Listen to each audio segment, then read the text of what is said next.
I'm Haley Taylor, and you're listening to The Rough Draft Diaries.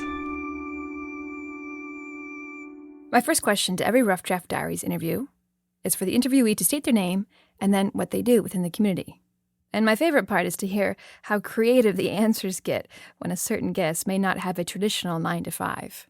My name is Johnny McIntyre. I feel like my role in the community is to advocate for poets, if that makes any sense. It's not a paying gig. I just pushy gal about town. Johnny does have a paying gig. She co-leads writing workshops with local filmmaker and screenwriter Matt Russell. But we're going to focus on Johnny's creative space making first and how she got there. Because for a while, she was pretty far away from that. And literally far away from Toledo. She was on the West Coast studying poetry. She always grew up reading and loving poetry and tried to find a way to fit it into a career. But she was running out of money on the West Coast. So she moved to Toledo, a much more affordable way to finish her undergrad, at UT. She met her future husband, had a few kids, and then needed a job, which got her slightly off the poetry track. I ended up working at HCR Manor Care, and I worked there for 17 years in all kinds of very boring tax-related, IT-related contracts, all of the stuff that people usually glaze over as soon as it comes up. And I really enjoyed a lot of the work. That being said, that was a very long time. 17 is a very long time.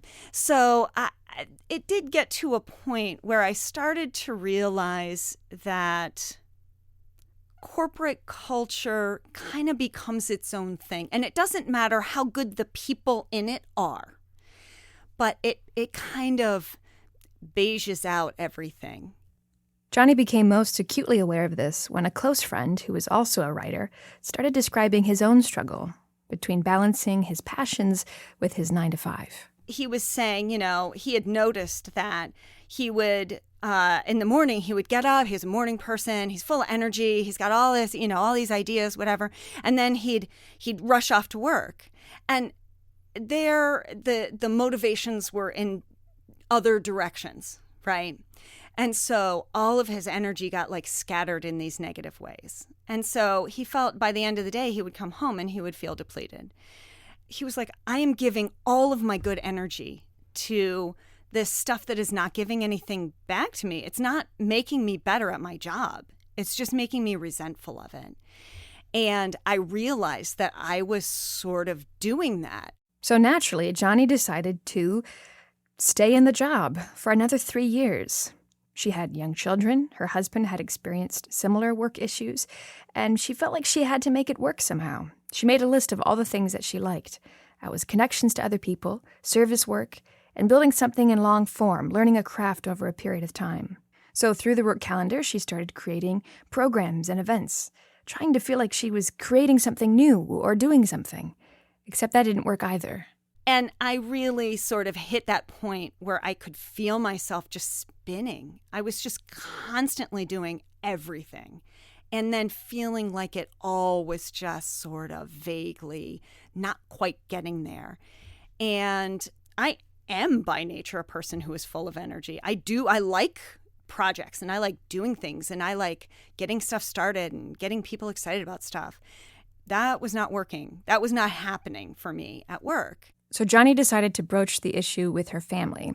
Her husband was in a more comfortable working position, and her kids were in high school. It was the perfect time to advocate for herself, but also, as she mentioned at the top of the episode, to create space for other poets. Her family agreed, and she hit the ground running. After she quit her job, she started hosting 2 monthly poetry readings. She hosted an international poetry event here in Toledo, as well as a neighborhood festival. She worked with the Art Performance Center of Toledo and co-created ToledoPoets.com, which connects poets to each other within our community. She's also writing her own poetry, advocating for her own space and time. Essentially, she's trying to check off that list she made when she was stuck in that job. She's trying to do what she loves, connect with other people, service work, and to build something in long form, learning a craft over a period of time.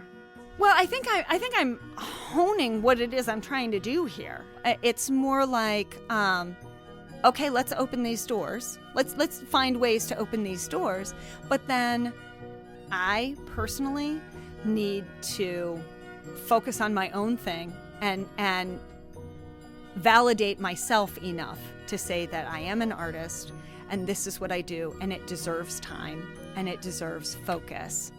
Maybe it takes 46 years to get to that point in your life, but for me, that's happening now. Yeah. I feel like, no, I'm gonna do my own thing, and I'm gonna try and focus on it, hone it a little bit.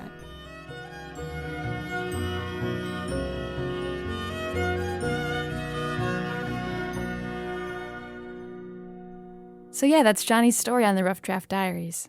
But I can also imagine that it's probably the story of many women working in Toledo, trying to find the best way to advocate for your own time and for your own space.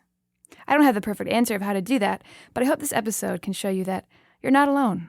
And although it may take you 46 years or more to make it work, we're rooting for you to find your place. I'm Haley Taylor, and thanks for listening to this episode of the Rough Draft Diaries.